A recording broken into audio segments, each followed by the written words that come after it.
Donc aujourd'hui, on commémore le 200e anniversaire de la mort de Napoléon. Alors on en entend beaucoup sur Napoléon, le grand homme, le stratège. On oublie un peu de dire qu'il avait causé par les guerres napoléoniennes près de 3,5 millions de victimes en Europe. Donc en termes de relations avec le voisinage, c'est pas extraordinaire, et de construction européenne, c'est pas non plus très extraordinaire.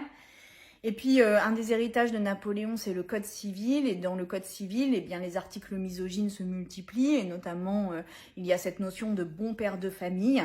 Et puis, pour bien discipliner les femmes, eh bien, il y a cet article aussi qui dit que si une femme est adultère, eh bien, le mari a toute légitimité, enfin, du moins, a des raisons excusables de tuer sa femme. Évidemment, si le mari est adultère, l'inverse n'est pas vrai. Enfin, vous imaginez bien. Ensuite, il y a la question du racisme. Napoléon a rétabli l'esclavage, c'est-à-dire qu'il avait été aboli et il a rétabli l'esclavage. Donc, en termes de progressisme, voilà, on peut se poser là. Il a enfermé tout ça en ouverture, et en termes de violence vis-à-vis des personnes noires et de racisme assumé, je pense aussi qu'on peut en tirer des conclusions assez inverses d'un grand homme d'État. Et puis sur le troisième élément, c'est sur la nature, où dans le Code civil, encore une fois, il a transformé notamment les animaux en meubles par destination, c'est-à-dire qu'en fait, ça valait autant que des chaises et des tables.